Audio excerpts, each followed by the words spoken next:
Di sini saya akan menjelaskan tentang keterampilan sosial dalam pembelajaran pendidikan IPS di sekolah dasar. Di zaman modern seperti sekarang ini, banyak sekali berbagai macam keterampilan yang harus dimiliki oleh setiap orang, terutama para pendidik dan para pelajar. Dalam dunia pendidikan itu sendiri, keterampilan sangatlah penting. Keterampilan digunakan untuk mempersiapkan kehidupan bermasyarakat. Contohnya, seperti saling bekerja sama antar sesama manusia, toleransi beragama, menghormati hak orang lain, dan semacamnya. Aspek keterampilan sosial tersebut sangatlah penting dimiliki siswa untuk melakukan aktivitas dalam kehidupan bermasyarakat.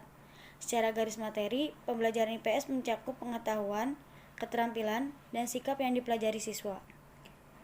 Menurut James Bank, kemampuan yang harus dikuasai oleh peserta didik melalui mata pelajaran IPS yaitu pengetahuan, keterampilan, sikap, nilai, dan praktik warga negara.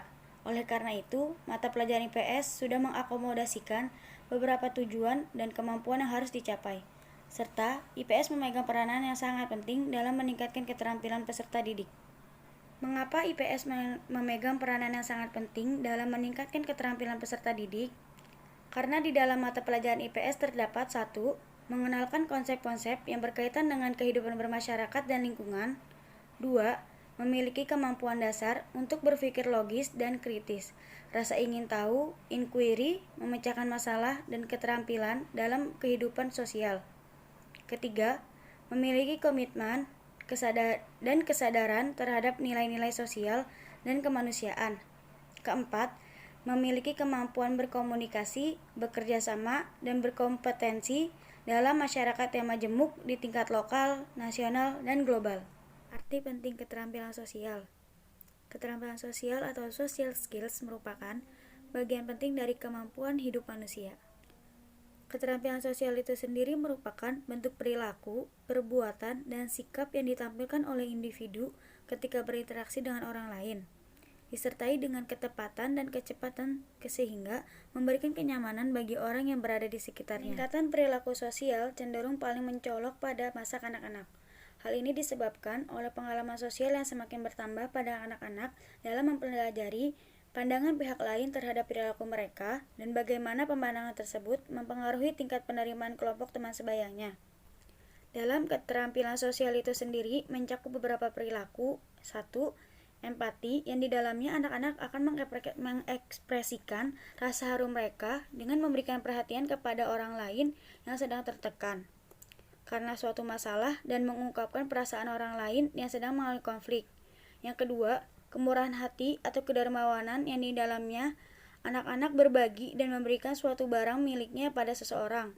Yang ketiga, anak-anak akan bersukarela, akan bekerja sama, dan mengambil giliran atau bergantian tanpa menunggu perintah dari orang lain. Dan yang terakhir adalah anak-anak akan membantu seseorang yang membutuhkan pertolongannya dengan tanpa rasa pamrih. C. Dimensi keterampilan sosial. Menurut Goleman 1999, untuk dapat meraih puncak prestasi, keterampilan sosial atau social skills memiliki makna inti.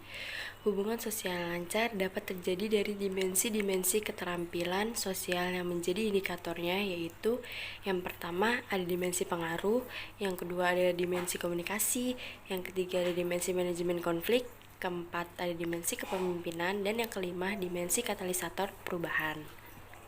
Jenis-jenis keterampilan sosial yang dapat dikembangkan dalam pembelajaran IPS di sekolah dasar. Association for Supervision and Curriculum Development atau yang biasa disingkat ASCD telah dikembangkan rumusan keterampilan-keterampilan life skill yang harus dimiliki oleh para peserta didik. Keterampilan-keterampilan tersebut meliputi yang pertama, keterampilan berpikir dan bernalar atau thinking and reasoning. Yang kedua, keterampilan bekerja dengan orang lain. Yang ketiga, keterampilan pengendalian diri. Yang keempat, keterampilan dalam memanfaatkan peluang kerja. Keterampilan-keterampilan yang sama juga telah dikembangkan oleh National Council for Social Studies 1984 yang dirujuk oleh pengembang IPS di beberapa negara, meliputi yang pertama keterampilan yang terkait dengan upaya memperoleh informasi, yaitu keterampilan membaca, keterampilan belajar, keterampilan mencari informasi, dan keterampilan dalam menggunakan alat-alat teknologi. Yang kedua, keterampilan dalam berorganisasi dan menggunakan informasi atau keterampilan intelektual dan keterampilan membuat keputusan. Yang ketiga, keterampilan yang berkaitan dengan hubungan sosial seperti partisipasi dalam masyarakat yang meliputi yang A, keterampilan diri yang sesuai dengan kemampuan dan bakat. Yang B, keterampilan bekerja sama. Yang C, berpartisipasi dalam masyarakat. Di sini saya akan menjelaskan tentang strategi pembelajaran keterampilan sosial IPS di SD. Strategi atau pendekatan konstruktivistik yang menempatkan siswa sejajar atau equal dengan guru merupakan langkah yang baik untuk melatih keterampilan-keterampilan tersebut, seperti keterampilan siswa yang memperoleh, mengolah, dan memanfaatkan informasi untuk memberdayakan dirinya dapat dilakukan melalui proses pembelajaran di kelas, serta seorang guru dapat memfasilitasi siswanya dengan kesempatan untuk berlatih dalam mengklasifikasi, menganalisis, dan mengolah informasi berdasarkan sumber-sumber yang mereka terima. Kemudian, inquiry yang merupakan salah satu strategi pengajaran dapat dipilih oleh guru IPS dalam mengembangkan keterampilan-keterampilan sosial atau intelektual, seperti menekankan peserta didik menggunakan keterampilan intelektual dalam memperoleh pengalaman baru atau informasi baru melalui investigasi yang sifatnya mandiri atau independen. Kemudian ada beberapa keuntungan strategi ini yang terkait dengan penguasaan informasi, diantaranya adalah yang pertama, strategi ini memungkinkan peserta didik melihat isi pengajaran lebih realistis dan positif ketika menganalisis dan mengaplikasikan data dalam memecahkan masalah.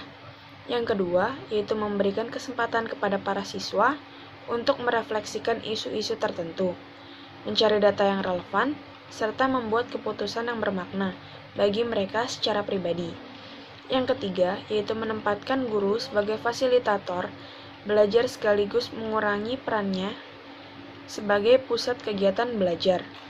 Jadi, kesimpulan dari merancang dan menerapkan keterampilan dasar IPS yaitu hal yang menjadi kunci dari suksesnya pembelajaran IPS terpadu dengan pendekatan masalah adalah pada tahap perancangan dan pemilihan model pemecahan masalah, sehingga seorang pengajar mendapatkan rancangan yang jelas tentang bagaimana sebuah pembelajaran diarahkan, sehingga penerapan IPS terpadu dengan pendekatan masalah menjadi sebuah evaluasi. Pengajar dapat memodifikasi langkah-langkah yang disampaikan oleh para ahli dengan tetap memperhatikan prinsip yang baku sesuai dengan gaya mengajar Anda serta fasilitas yang ada, sehingga tujuan dari pembelajaran IPS dapat tercapai. Sekian dari saya. Wassalamualaikum warahmatullahi wabarakatuh.